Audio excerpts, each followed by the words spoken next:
I'm Joseph Delanay, the author of the Spooks Apprentice books, Epouvanteur.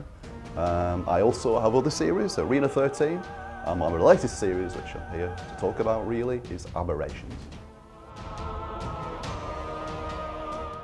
They will never meet.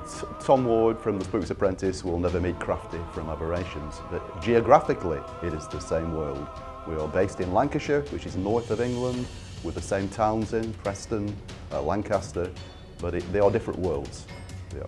You could say historical periods, but I think different worlds completely. Different dimensions almost. Alternative worlds, parallel worlds.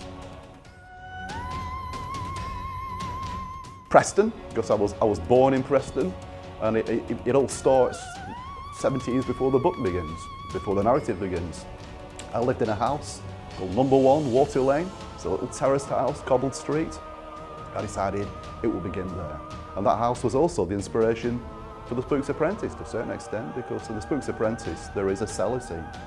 The house didn't have a cellar, but that's the word the spook tests each apprentice. For the Spooks Apprentice, that is true.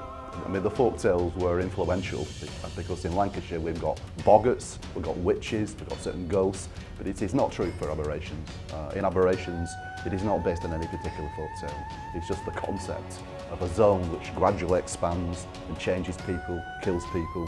So no, there's no folk tale source or inspiration for Aberrations. I didn't really have a favourite book. I mean, I read a lot and I quite often forget what I've read. It's true. My favourite books, my inspirations, if anything, when I was a bit older than a teenager, would be things like Lord of the Rings, Frank Herbert's Dune, any science fiction.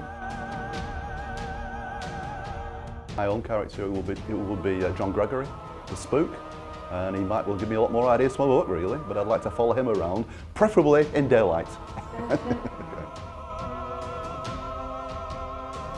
The French cover has kept with the spirit of the original Spooks books, which is more like same on this one, I like that. I mean, in the early days, our covers were like that. And then we deviated because we thought it would sell more books by having pictures on the front like that. But I do prefer the French covers.